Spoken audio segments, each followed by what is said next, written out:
datang kembali di channel saya. Kali ini saya akan membawakan sebuah hal baru, yakni podcast matematika dalam kehidupan sehari-hari. Nah, hari ini kami akan membahas bagaimana peran penting matematika dapat diterapkan dalam kehidupan sehari-hari. Misalnya dalam memasak, hobi, dan lain-lain. Saya Murni dan saya senang menjadi tuan rumah pada pembahasan menarik kali ini. Nah, bersama saya hadir Juria Aditya Meka, seorang mahasiswa biologi yang akan berbagi cerita kepada kita semua tentang betapa relevannya matematika dalam kehidupan sehari-hari. Halo. Mendengar pembukaan tadi nih, Juria. Gimana perasaannya ketika tahu akan menjadi narasumber saya pada topik yang menyenangkan ini? Ya, sebelumnya saya merasa terhormat sudah diundang ke podcast yang membahas tentang bagaimana pentingnya matematika dalam kehidupan sehari-hari ini. Dan saya merasa ini adalah suatu hal yang menarik ya untuk dibahas dan menyenangkan mungkin untuk beberapa orang saja karena saya pikir banyak orang-orang yang mengira dan menganggap matematika itu sesuatu hal yang meribetkan, tidak menyenangkan gitu. Ribet. Tapi tidak apa-apa, di sini saya bisa mungkin share pengalaman saya tentang kehidupan saya juga yang terkait dengan matematika. Oke deh, kayaknya mulai dari pembahasan yang serius dulu. Wah, serius? Apa tuh? Matematika dan uang. Nah, Juria, berdasarkan pandangan kamu nih, gimana matematika itu bisa membantu kita mengelola keuangan dengan baik? Oke, kita mulai dengan matematika dalam mengelola keuangan yang baik nih. Nah, seperti yang sudah Murni tahu, kita kan sesama anak kos nih. Iya. Gitu. Jadi, karena kita masih anak kos, pembiayaannya juga masih dari orang tua. Iya, betul. Jadi, dia masih di stok gitu ya. Seperti saya untuk stok 2 minggu itu kurang lebih 300.000 gitu. Jadi di 300.000 ini sebenarnya karena sudah terbiasa gitu. Jadi kita secara spontan sudah mengetahui bagaimana pengeluaran uang ini gitu.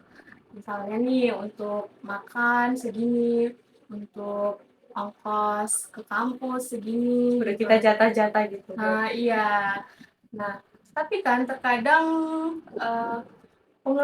pengeluaran ini nggak bisa kita prediksi gitu. Ada aja yang di luar prediksi kita, di luar perhitungan kita gitu kan. Dan di anak kos ini semua serba kita yang ini, kita sendiri yang mengelola gitu. Nah, pengeluaran anak kos kayak dari air, terus listrik gitu kan. Nah, kemarin aja kita yang listrik ya. Nah, listrik ini kan biasanya kita isi 100 ini ya, 100. Untuk paketnya 100.000 gitu. Jadi yang 100.000 ini dia lamanya bisa seminggu ya, mungkin seminggu. Tapi kadang nggak nyampe seminggu udah habis gitu kan. Jadi disitulah mungkin udah ini nggak bagus lagi perhitungannya, udah di luar perhitungan gitu. Yang biasanya kita bayar per orang 20.000 untuk listrik, nah nambah. Iya, seminggu itu nggak nyampe seminggu jadi nambah gitu. Ya otomatis ngambil jatah. Iya, ini kan jatah yang udah pokok itu diambil gitu. Untuk air lagi. Nah, ini kan sesuatu hal yang nggak bisa kita prediksi juga kan. Karena kita udah kaget gitu. Airnya dia murah gitu, dia bayarannya murah, kadang udah melonjak naik gitu, nggak tentu gitu. Kayak kemarin aja kan, airnya udah sampai 120 ya, 200 nggak sih? Terus 200-an. padahal itu baru sebulan kan, Dan itu pas libur loh kami tuh.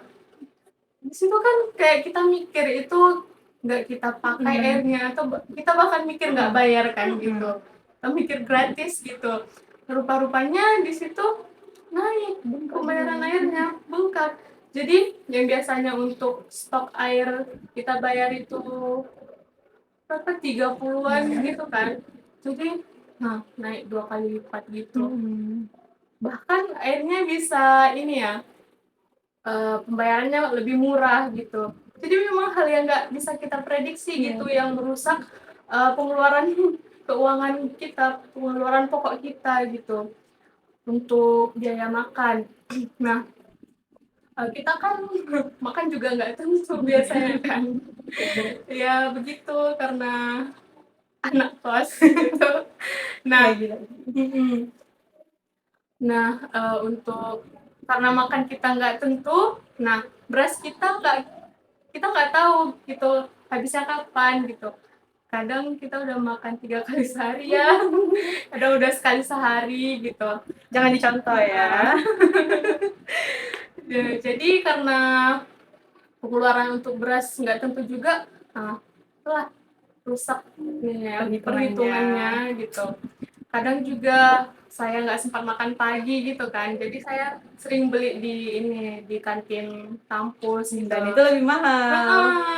Jadi dia untuk sehari itu biasanya saya ke kampus 50.000 lebih bisa ini. Wah, mahal Iya, banget. begitulah.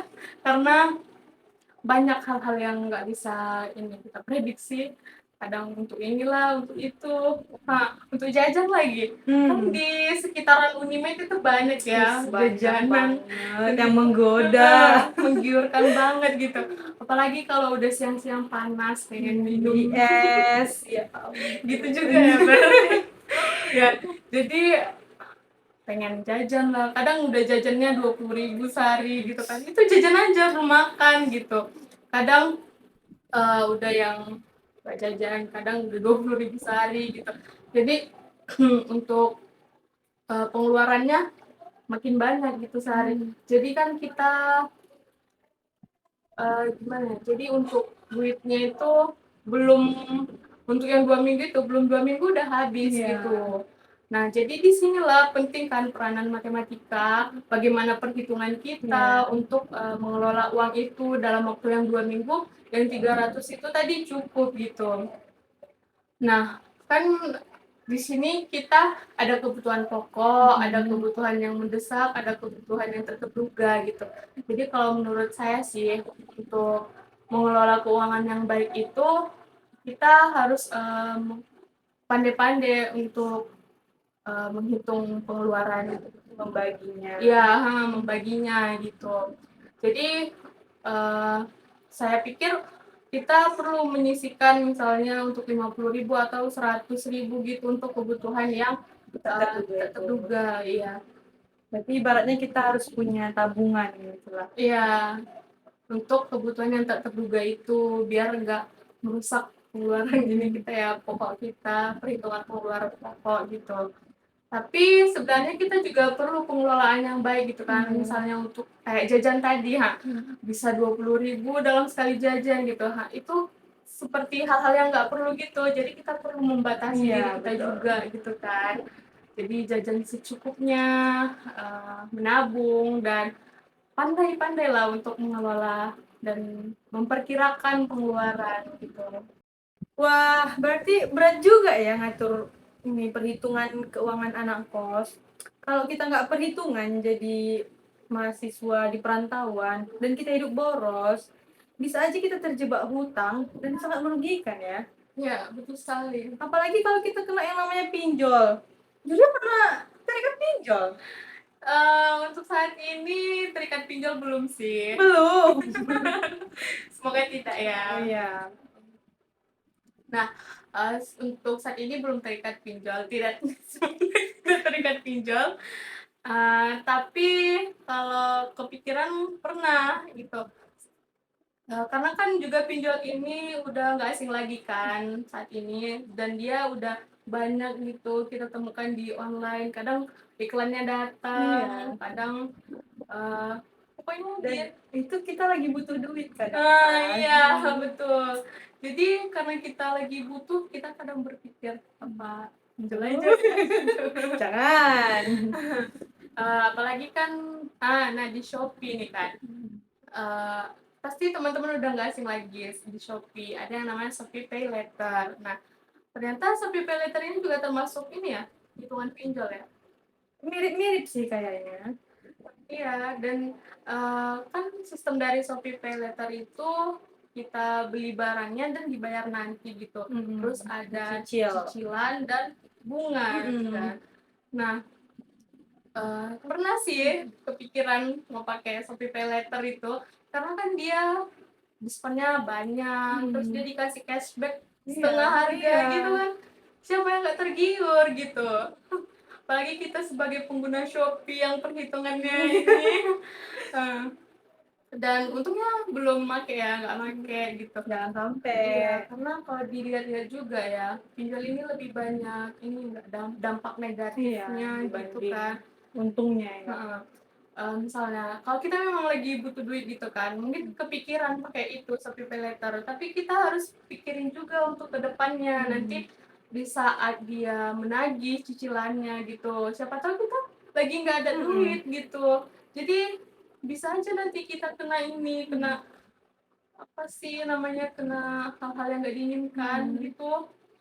Dan, bunganya gimana coba membayarnya? Kebutuhan ini aja masih terbatas gitu Masih pembiayaannya. ngambil jatah yang tadi ya. Iya. Jadi, menurut saya itu pinjol nggak usah ini lah. Syukurlah ya kita nggak terkena pinjol ini. Ngeri juga kalau kita ditagih tiap hari nanti ya kan. Kasihan juga orang tua kita nyari pinjaman sana sini ya kan. Iya. Oke, sekarang kita beralih ke topik berikutnya, yaitu matematika dalam memasak. Menurut Juri ya, perlu nggak keterampilan matematika itu untuk membantu kita di dapur? Atau enggak? Oke, kita beralih ke matematika dalam memasak. Iya, benar. Oke, berbicara memasak ini juga merupakan salah satu hobi saya sebenarnya. Saya suka memasak walau masakan saya tak enak. Eh? Menurut saya itu sangat perlu juga ya, karena di dapur kan juga banyak perhitungan untuk pengeluaran biaya pembuatan ini gitu, atau takaran untuk pembuatan kue misalnya, atau lama waktu dalam manggang kue gitu. Itu kan salah satu contoh penggunaannya ya. Nah, oke, kita beralih ke pembiayaan misalnya. Untuk bikin kue misalnya, kita perlu tepung segini, perlu baking soda segini, perlu telur, perlu margarin gitu kan, perlu minyak. Nah, di sini kita harus, lihat pengeluarannya berapa gitu kan. Di kita pandai mengelola keuangan. Nah, kalau misalnya kita butuhnya berapa, misalnya mau butuh bikin sekilo gitu. Nah, kita perlu tepungnya berapa dulu nih, perlu telurnya berapa gitu. Kalau misalnya keuangan kan mood masak ini tergantung gitu kan. Iya. Kadang udah mood banget, kadang udahlah gitu. Nah, kalau misalnya kita lagi banyak duit kenapa enggak bikin 1 kilo gitu. Kalau misalnya keuangan lagi turun juga ya ya udah bikin secukupnya aja gitu. Nanti kalau misalnya kita terlalu bikin bikin terlalu banyak, nanti kita ngambil biaya dari sini lagi gitu. Disitulah penggunaan apa matematikanya kan dalam perhitungan biayanya. Misalnya untuk perhitungan bahan. Nah, kan untuk membuat kue itu campuran dari tepung, telur, margarin tadi. Untuk pembuatan seperti kemarin kan saya bikin ini pas sebelum lebaran saya bikin telur gabus keju. Nah, di situ saya bikin kebutuhan tepungnya itu perlu 1,5 kilo. Karena saya mau buat 1,5 kilo gitu kan takarannya. Jadi butuh tepung kanji 1,5 kilo. Nah, saya lihatlah resep di TikTok. Rupanya dia perlu telurnya 4 gitu. Terus margarinnya 5 sendok gitu. Margarin padatnya 5 sendok gitu. Terus apa lagi ya kemarin? Oh, garam, keju sama kejunya. Kejunya setengah balok yang kecil Iya. gitu. Dipotong setengah balok. Nah, kalau kita misalnya bikin tepungnya kurang atau telurnya kurang, bisa aja nanti rasanya nggak enak gitu kan. Jadi butuh perhitungan juga, misalnya timbanglah tepungnya 0,5 kilo gitu, dibuatlah telurnya 4 gitu, kalau misalnya kurang bisa aja nanti kuahnya keras atau rasanya nggak ini lagi, nggak sesuai lagi gitu. Terus kalau kejunya dikit bisa aja nggak berasa gitu kan, jadi udah ada lah takaran-takarannya gitu. Terus kalau misalnya manggang kue nih di oven kan itu ada waktunya kan, Iya. sesuai jenis kuenya juga gitu.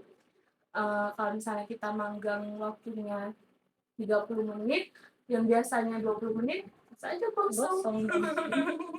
Atau kita manggang lebih cepat, bisa aja belum mateng gitu kan. Hmm. Ya begitulah, matematika ini memang diperlukan ya dalam kehidupan sehari-hari gitu. Dari memasak, tadi kita juga udah berbicara di keuangan sebagai anak kos. Ya memang kehidupan ini sangat erat hubungannya dengan matematika gitu. Nah, sependengaran aku nih ya, Julia nih punya bisnis gitu kan di rumah. Pastinya kalau misalnya lagi pulang kampung gitu, Juri akan yang ngelolain bisnis, jalanin bisnisnya. Tuh gimana? Kira-kira ada keterampilan matematika apa aja tuh di situ? Boleh dong di situ. Oke, boleh. Nah, iya sebenarnya di rumah itu kan saya juga pegang bisnis, kita bilang aja jualan pulsa gitu, dan Nah, beberapa sih jualan kayak grocery gitu, tapi itu orang tua yang pegang gitu. Oke Kak, kita bicara yang jualan pulsa ini lah ya. Di sini kan ada perhitungan modal dan untung gitu. Nah, di sini saya pakai aplikasi gitu kan. Jadi dalam satu aplikasi itu sebenarnya ada pulsa, terus ada juga voucher internet, untuk token lampu juga bisa, saldo e-wallet juga bisa gitu, transfer antar bank juga bisa gitu. Jadi promosi gitu kan. Nah, di situ kan sudah tertera dia modalnya berapa gitu. Misalnya untuk pulsa yang biasa di sekarang 10.000 gitu kan. Di situ modalnya sekitar berapa ya? 10.700 gitu. hmm. Nah, kita juga lihatlah pasarnya jualannya di mana gitu. Kan biasanya di kampung gitu kan. Untuk pulsa 10.000 itu dijual 13 Oh, gitu. masih mahal ya. Iya, karena kan di beberapa kota ada yang 12 gitu Iya. kan. Jadi karena di kampung masih dijual 13 ya, kenapa enggak gitu, menyesuaikan juga kan. Nah, itulah dari 10.700 dijual 13, ada untung 2.700 lagi Ya. kan gitu. Nah, kebetulan di aplikasinya ini juga kemarin-kemarin ada promo gitu, jadi kita lebih banyak dapat untung gitu. Misalnya kalau ngisi pulsa yang lebih besar gitu kan, ngisi pulsa 100, itu modalnya bisa 95.000 aja gitu. Jadi kalau kita masih menjual 103.000, jadi terhitung 7.000 gitu kan untungnya. 8.000. 8.000. Terus untuk transfer bank, kita biasanya sekali transfer itu ngambil 5.000 gitu, karena biasanya di situ juga ada yang 5.000, 7.000 gitu. Itu semacam BRI Link berarti. Banyak banknya sih, ada BRI, BNI, Iya. terus Mandiri gitu. Eh, jadi itulah, kita harus bisa menghitung untuk mengambil untung gitu, tapi jangan mengambil untung yang terlalu banyak ya Iya, guys, sesuai. riba nanti. Jadi sewajarnya aja gitu. Nah, kadang kan itu kan pembeli pakai uang pecahan 100.000 untuk Iya. beli gitu kan. Jadi harus bisa lah perhitungannya tepat supaya nggak rugi. Iya, biar Nanti nggak salah heeh, kembalian. kadang kan gitu, kadang blank atau apa, belanjanya terlalu banyak gitu, kadang nggak pakai kalkulator gitu kan. Jadi kita perlu ketepatan dalam menghitung di situ. Kalau kita salah kembaliannya kita rugi, kalau Iya. kurang kembaliannya kita kalau kurang kembaliannya dia yang rugi gitu, tapi kita berdosa lah kalau nggak dikembalikan. Nah kalau lebih kembaliannya Kita yang kita yang rugi. rugi gitu. Nah, situlah keterampilan matematika dibutuhkan gitu. Hmm. Jadi intinya kan, Jur ya, matematika itu berarti nggak cuma untuk hitung-hitungan di sekolah doang kan, nggak cuma Iya. untuk menghitung luas bangun datar misalnya, Mm-mm. kan?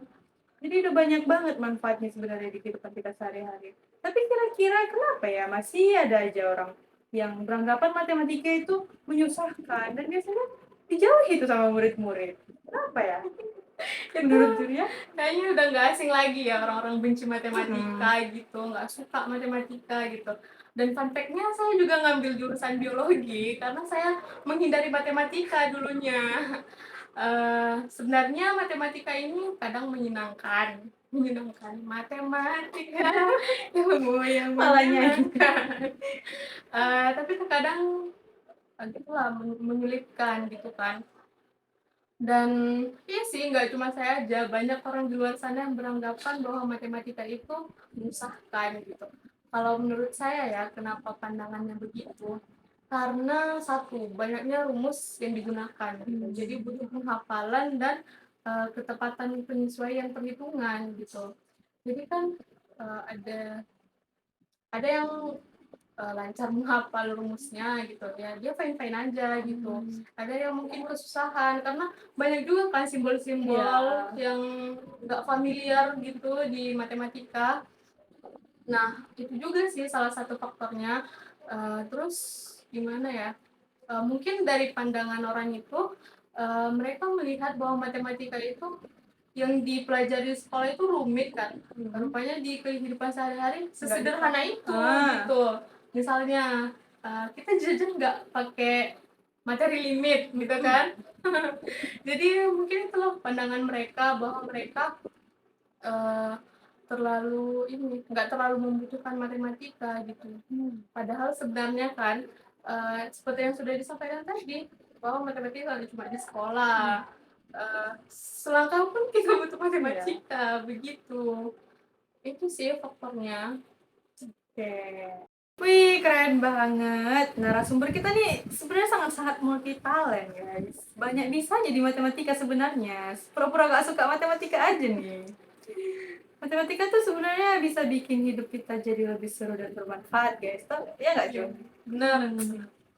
Jadi matematika nih sesangat penting itu, guys, dalam hidup kita. Setidaknya kita punyalah keterampilan matematika dasar. Biar kita di luar sana nggak buta-buta banget sama hal-hal yang ada matematikanya. Ibaratnya operasi matematika itu kita kuasai lah, kayak kali, tambah, kurang, bagi, biar nggak dibodoh-bodohin sama orang. Oke lah, perbincangan kita juga udah banyak banget ya. Terima kasih pada juri ya, yang udah nemenin kita hari ini. Ya. Udah berbagi pengalaman juga ya. Dan buat kalian yang dengerin, jangan lupa ikutin terus channel ini. Mana tahu ada episode selanjutnya. Ya. Kita bakal bahas hal-hal yang lebih seru lagi. Sampai jumpa. Bye.